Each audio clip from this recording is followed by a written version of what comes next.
Salam sejahtera, selalu hormat anda bersama saya Nixon Nyambar dan anda sedang menonton Buletin Awani yang mana pada jam ini kami bersedia nak bagi membawakan perkembangan terkini iaitu mengenai desas-desus pertukaran Ketua Menteri Melaka yang akhirnya terjawab dengan peletakan jawatan Datuk Seri Sulaiman Mat Ali sebagai Ketua Menteri. Perkara itu seperti disahkan oleh Timbalan Perdana Menteri Datuk Seri Ahmad Zahid Hamidi sambil menyatakan beliau akan menghadap Yang di-Pertua Negeri iaitu Tun Muhammad Ali Muhammad Rustam untuk mempersembah nama calon Ketua Menteri baharu.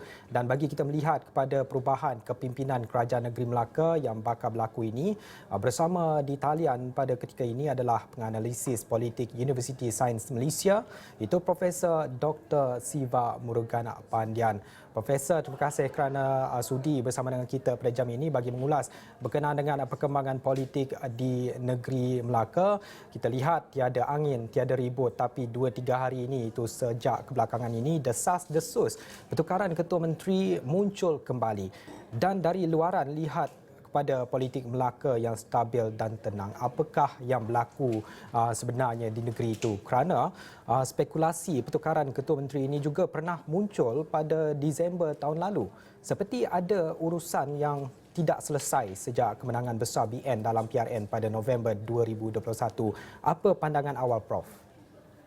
Ya, desas-desus pertukaran ke atas jawatan Ketua Menteri ini bukan baru. Ia bermula sejak hari pertama Datuk Seri Sulaiman Mat Ali mengambil alih Teraju Pimpinan Negeri. Ketika itu Ketua Badan Perhubungan Negeri UMNO Datuk Seri Rauf Yusof tidak hadir dan itu juga telah menampakkan seolah-olah wujud secara berterusan dan setiap 6 bulan kita melihat isu ini akan muncul semula. Ia pernah muncul pada Mei 2022, kemudian Disember 2022 dan akhirnya hari ini kita melihat ia terjawab apabila peletakan jawatan Datuk Seri Sulaiman Mat Ali diterima dan ia akan membawa kepada kekosongan jawatan tersebut dan perlu diisi oleh seorang pemimpin yang lain. Ini juga menunjukkan ia berlaku selepas berakhirnya pemilihan Parti UMNO dan bagaimana Ketua Badan Perhubungan Negeri dikekalkan Datuk Seri Rauf Yusof dan barangkali kesemua ini juga memberikan gambaran bagaimana ketika munculnya isu ini kali pertama, ketika itu diperkatakan bahawa adanya 2 singa atas gunung. Apakah selepas ini kita akan melihat berakhirnya episod ini supaya kerajaan negeri akan lebih stabil walaupun sudah mempunyai 21 kerusi oleh Barisan Nasional dan akan ditambah 5 lagi dari Pakatan Harapan untuk membentuk kerajaan perpaduan madani ini. Bagi Prof sendiri yang meneliti dan mengikuti perkembangan di negeri Melaka itu sendiri, kita melihat pada penyerahan nama yang mana Ketua Menteri ini meletakkan jawatan, apa sebenarnya yang menjadi punca kepada perkara ini berlaku di negeri itu yang mana kita lihat transaksi peralihan daripada kepimpinan terdahulu dan juga kepimpinan sekarang, tempoh masanya sebenarnya sangat singkat dan jika perkara ini terus berlaku di masa akan datang, bagaimana ia memberi kesan kepada keseluruhan dinamik politik di negeri itu, Prof? Ya, saya rasakan ianya berleretan kerana ada pemimpin merasakan mempunyai kelayakan dan kewibawaan dan sudah pastilah itu turut memberikan suluhan kepada apa yang berlaku hari ini. Walhal Datuk Seri Sulaiman Mat Ali dilantik ketika itu kerana sudah dimasukkan di dalam manifesto kerajaan ketika itu untuk berhadapan dengan pilihan raya negeri Melaka.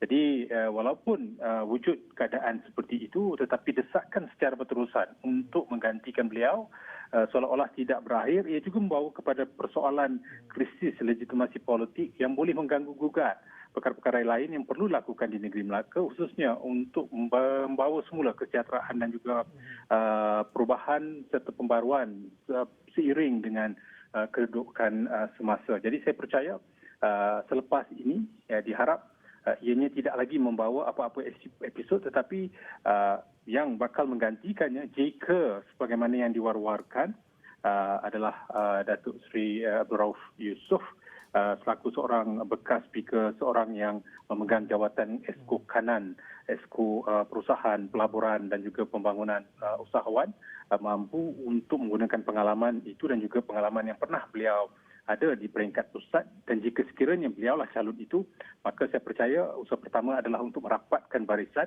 baik di dalam kepimpinan UMNO, Barisan Nasional, dan juga untuk bersama dengan kerajaan yang akan dipimpin oleh bersama pemimpin Pakatan Harapan supaya Melaka itu terus kekal aman, makmur dan juga dapat diperhebatkan lagi usaha ke arah industri pelancongan, pelaburan, ekonomi dan juga perubahan yang seiring dengan kedudukan yang dimaukan oleh rakyat negeri Melaka.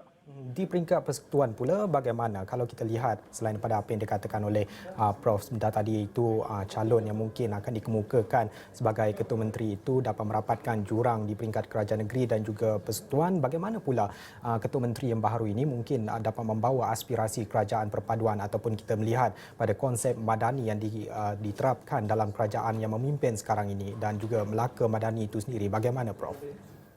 Ya, politik tidak bersifat statik, ia bersifat dinamik. Sudah pastilah aspirasi yang ada di peringkat persekutuan harus dibawa di peringkat negeri kerana hubungan yang intim, yang serasi, yang baik di antara negeri dan pusat penting untuk membolehkan negeri menerokai usaha secara berterusan dan juga melengkapkannya dengan kepercayaan dan keyakinan yang diperolehi dari peringkat pusat.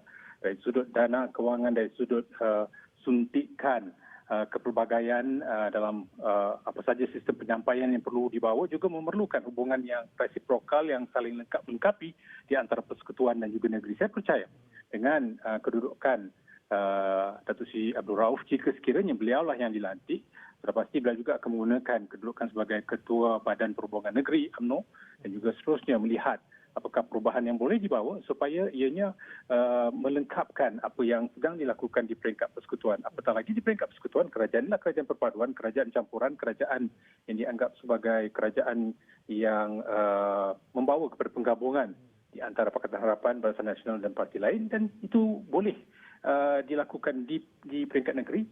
Apatah lagi ini juga boleh menjadi model kepada persiapan pilihan raya negeri yang bakal berlaku sekitar bulan Jun Julai nanti.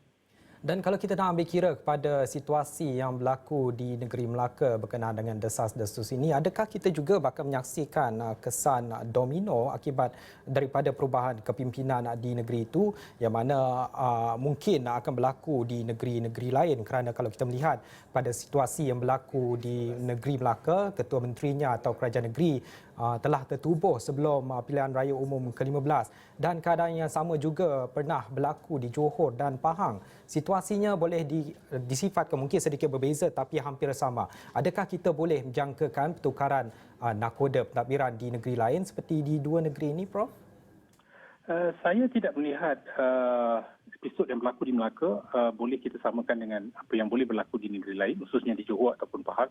Kerana di Johor sudah pun berlaku pertukaran baton itu ketika pelantikan sejurus selepas pilihan raya negeri dibuat apabila Datuk Onn Hafiz mengambil alih teraju pilihan negeri daripada Datuk Asri Mohamad.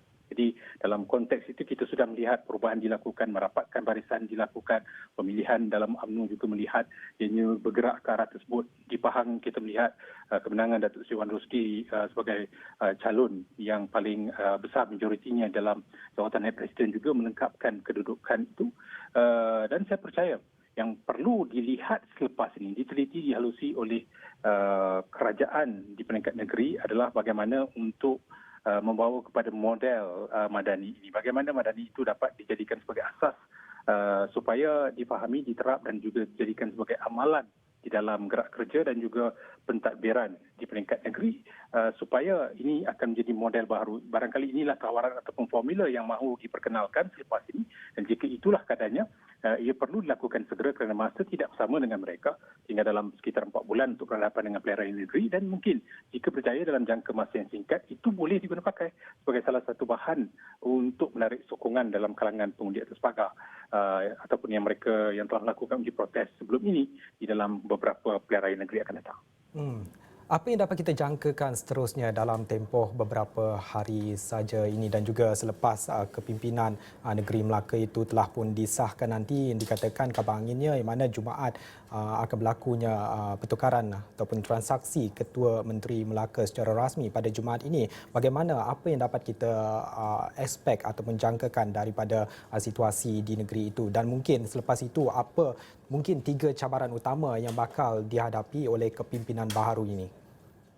Ya, bagi saya pertama, sejurus selepas pelantikan Ketua Menteri baru yang sudah kosong sekarang adalah untuk memastikan itu dapat melicinkan, melancarkan pentadbiran negeri kerana dalam ketika berlaku transisi perubahan kepimpinan akan berlaku sedikit perpecahan dalaman dan bagaimana untuk merapatkan barisan agar ia tidak menjejaskan reputasi kredibiliti kepimpinan baru. Itu pertama yang perlu lakukan.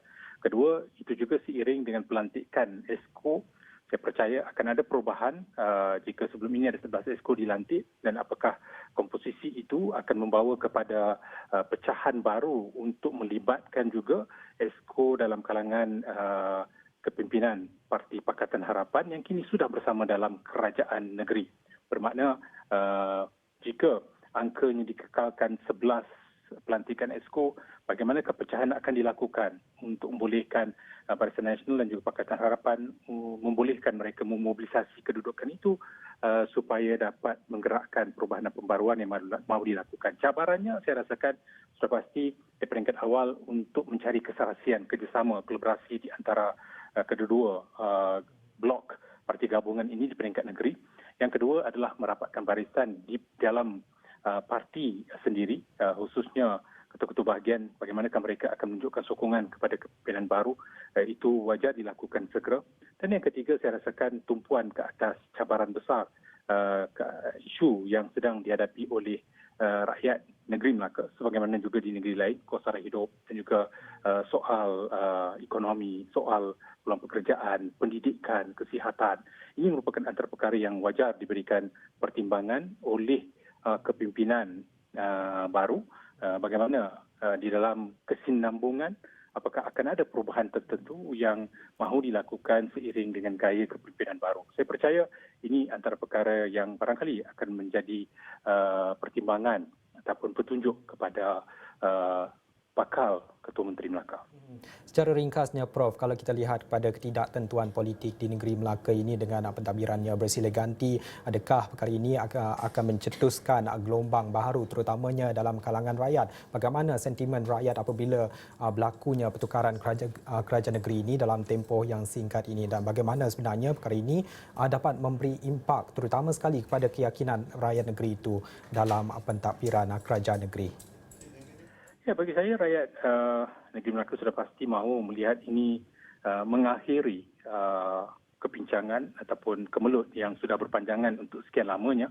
Sudah pasti rakyat negeri Melaka juga mahu melihat tadbir urus baharu memberikan tumpuan kepada keperluan, kemahuan dan juga kepentingan rakyat. Agenda merakyatkan kepimpinan itu wajar menjadi asas kepada perubahan yang mahu dilakukan.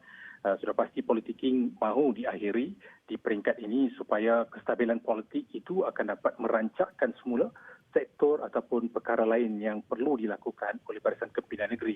Ia bukan lagi soal jawatan, pangkat atau kedudukan, tetapi yang wajar menjadi titik tolak selepas ini adalah bagaimana untuk meningkatkan taraf hidup, kebajikan dan juga soal membahagiakan, mengharmonikan rakyat agar apa saja perbezaan persaingan yang wujud di dalam kepimpinan tidak mencetuskan perkara lain tetapi memberikan satu nilai tambah kepada perubahan dan manfaat kepada rakyat yang harus menjadi paling dominan selepas ini.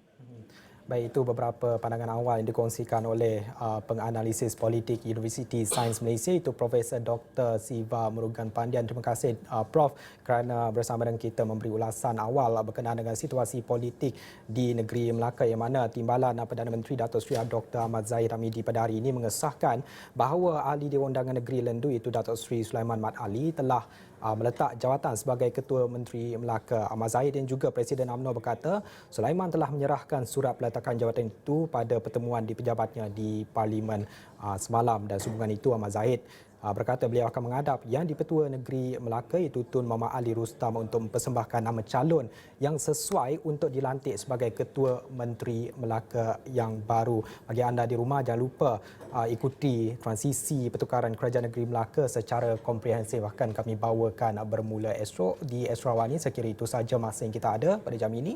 Dan saya Nick Senyambar. Selamat hormat.